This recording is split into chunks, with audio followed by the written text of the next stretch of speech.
Back again. I missed a week of rants. We're back.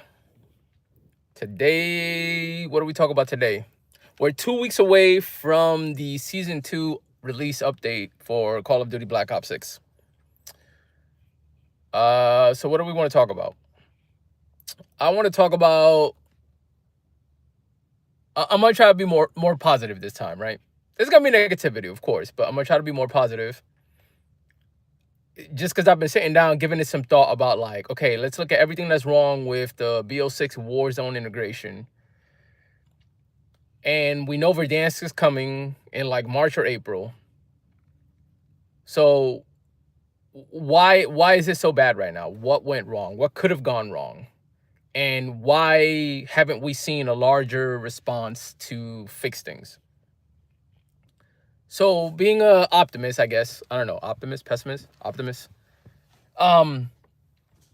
My current working theory, if I'm trying to be positive for them, is that we know that for the most part, Warzone tends to be handled and maintained by Raven Software. The main studios, their role in Call of Duty has always been the main game, which is the campaign and the multiplayer, right? And in some years, zombies, because every Call of Duty doesn't have a zombies mode. But for the most part, campaign, multiplayer. That's what the main studio does. Since the inception of Warzone in 2019, or 2020, if you want to be detailed, Infinity Ward introduced Warzone through their ground war mode, but then Raven Software took over. Like, they're the support studio for Warzone, right? The lead studio still dictates Warzone, like the decision makings, but then like Raven Software maintains it. They make it work, they update it, they make it function, all that stuff. So, and we know Activision has unfortunately had a lot of layoffs and the subsequent studios by association, right? Treyarch had layoffs, Infinity Ward, Sledgehammer, Raven, Beanox, you name it, right? It's kind of an industry unfortunate occurrence. A lot of the gaming market has been going through a lot of layoffs over the years, so no one's been untouched, right?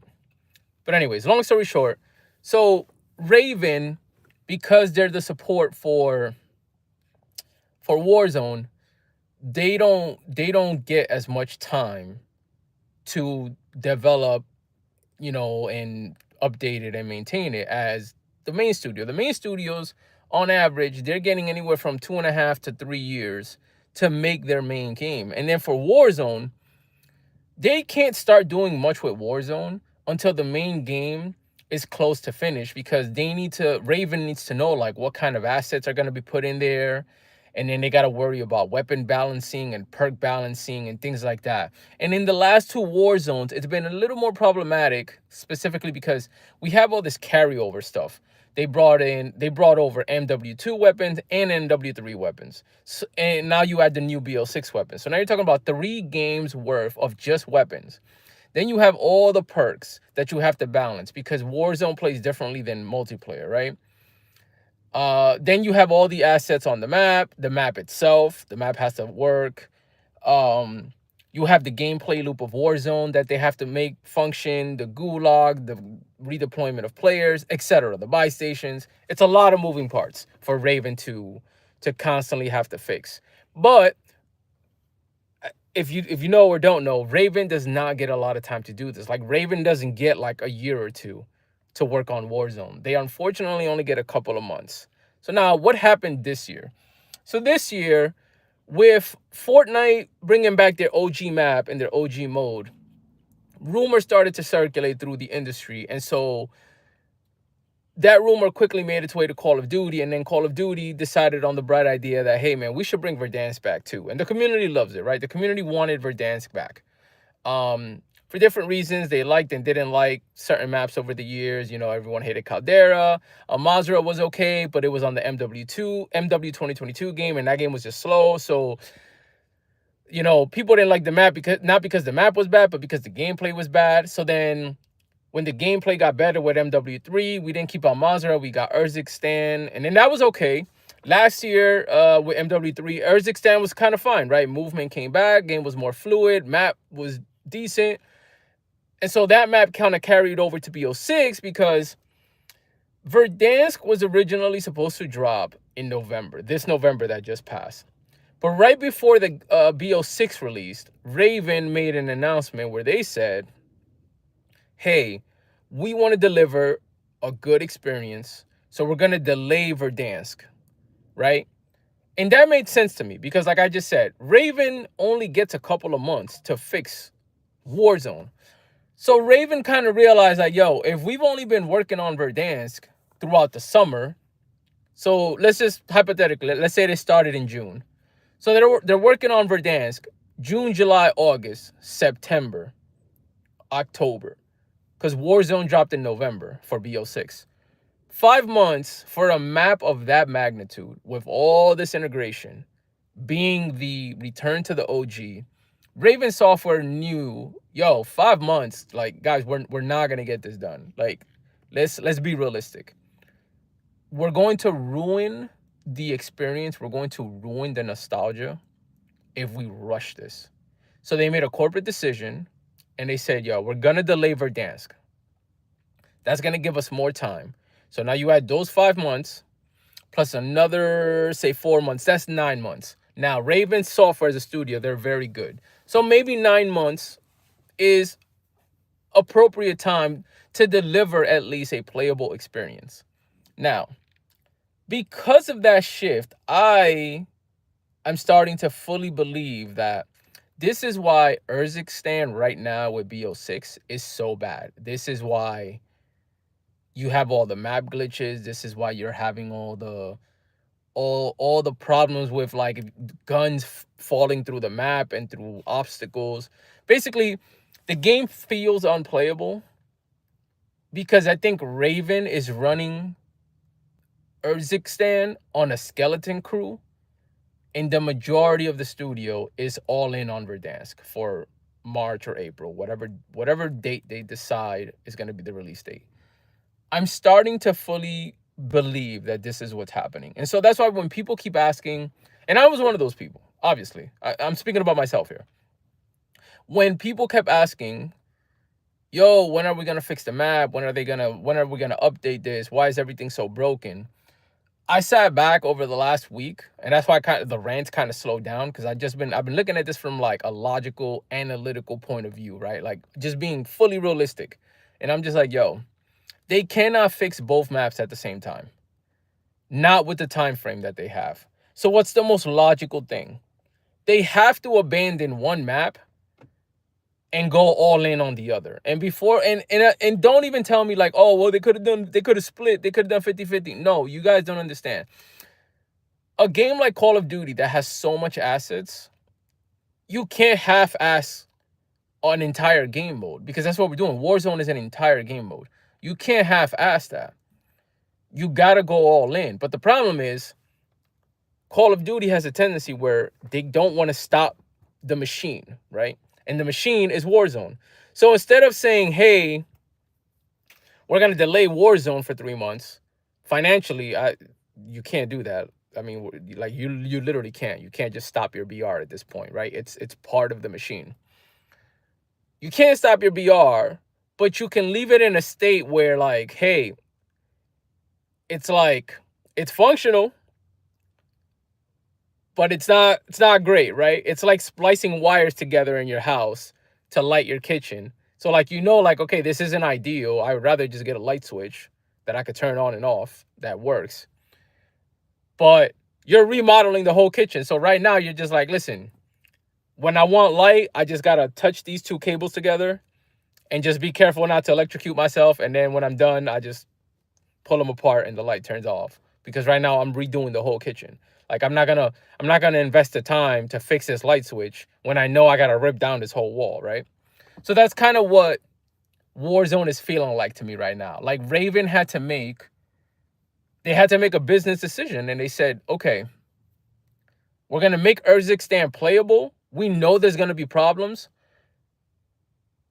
because we have to deliver Verdansk damn near perfect. But of course, they had to go to corporate and say like, okay, well, what are we going to do about the messaging? Because the community is going to be in an uproar. And then this is where somebody in corporate, somebody in PR said, listen, fuck it. Don't say anything.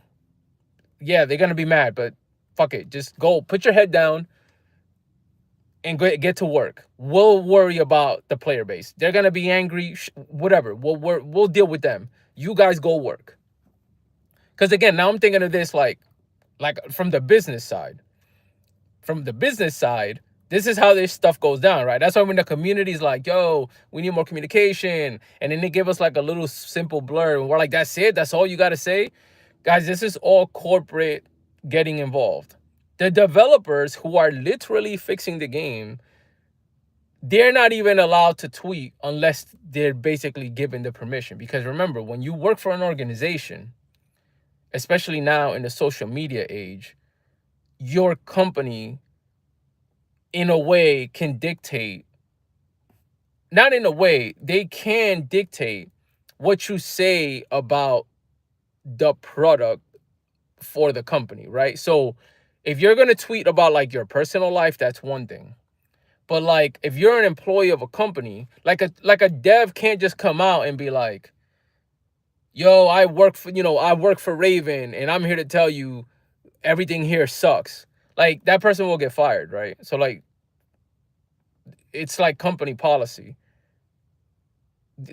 Everyone has to be careful what they say on social media, and you know that now too, because like you go to apply for a job, a lot of these companies, they do background checks on you. They check your social media just to see like what have you been saying online. Make sure you're not saying some crazy hate speech or whatever that's gonna come back and work against the company. So like social media communications is very critical these days. So that's why when you see that the devs aren't saying anything, there are organizational reasons why that's not happening.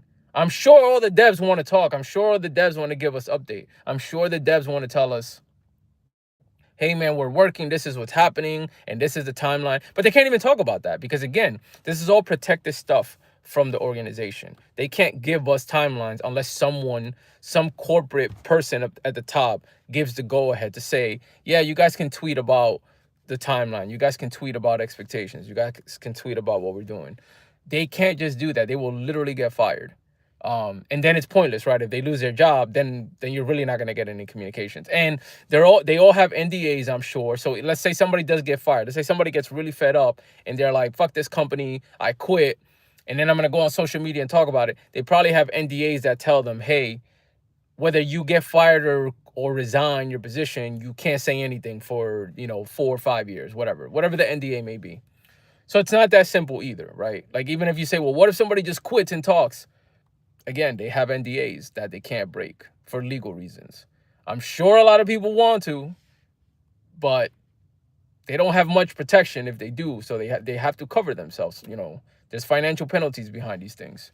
So anyways, I went on a tangent there, but I went on that tangent because like I just been sitting back and I'm trying to look at this from a corporate standpoint, a corporate point of view, and from a logical point of view of like what's happening with the game and why aren't we hearing more? Why do we feel like they're not doing anything? And I think this is why it feels like they're not doing anything, because they had to commit to one of the two maps. Because Call of Duty doesn't rotate maps. So they had to commit based on the timeline, hey, we either fix this map or we fix Verdansk. And right now, because Call of Duty, they want to be king of the hill, you have to think about this. OG Fortnite brought back so many players. It got so much hype. Every reviewer on the internet was talking about OG Fortnite. It was getting rave reviews and ratings, right? So Call of Duty has to think the same way from a PR standpoint. Hey, we want those ratings. We want the player base to come back. We want the player numbers to spike. We want to get the positive accolades and the positive recognition. We want all the bloggers to be talking about our game when Verdansk drops. We want to bring back that nostalgia feeling from 2020 when everybody was on Verdansk. But Raven said, hey, that's great, we agree with you. Let's say they're in a corporate meeting. The developers of, the lead devs at Raven, who were also in that meeting, probably said, hey, we want the same thing, guys, but we need time to deliver a product that will bring those accolades.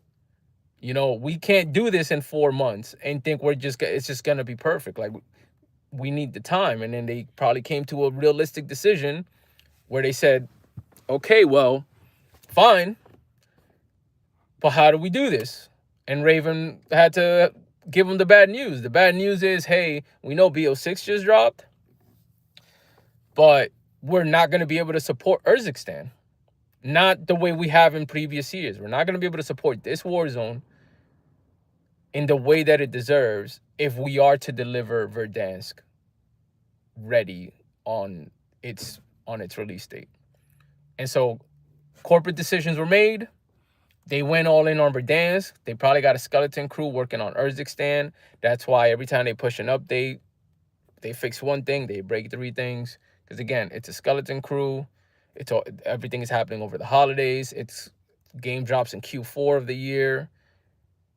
So yeah, like I said, I've been a big criticizer this whole time, but I fully believe that this is what's happening.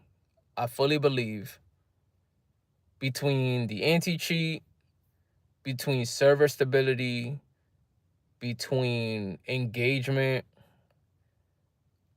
game balance, gameplay loop, game stability, I think Raven just had to make a tough decision and go all in on Verdansk. And Urzikstan, unfortunately, just has to suffer. And you know what? I really don't blame them, because if I know I have to fix something, I have 2 options to choose from, but I know I only have time to fix one. Yeah, I'd do the same thing too. I'd focus on the one that, in a way, is going to be my pride and joy, my masterpiece. I'm going to focus on the one that's going to be my masterpiece. I'm not going to focus on Urzikstan because we just had that map all of last year. So why would I put in the time into this old map when and yes, Verdansk is old too, but it's going to get refreshed. Why would I focus on Urzikstan right now when we're trying to bring back that OG feeling? We're trying to make this a whole anniversary celebration thing. That's where my energy is going to be.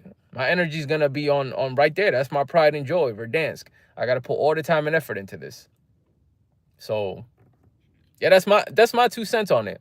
Like I said, I just been sitting back thinking about it, and I think that's what happened. I think that's what is happening. I think that's what's happening now. They said, skeleton crew for Verdansk, we'll just keep it running. It ain't gonna be great. It's gonna have problems. We're all in on Verdansk, and player base is gonna be angry for a while, but they're gonna thank us later because we're gonna give them an experience that they're gonna love. And that's me being hopeful. That's me being hopeful, is they're gonna give us an experience that we're gonna love. Now, that's the hope. Are they gonna deliver? Time will tell. That's all I got.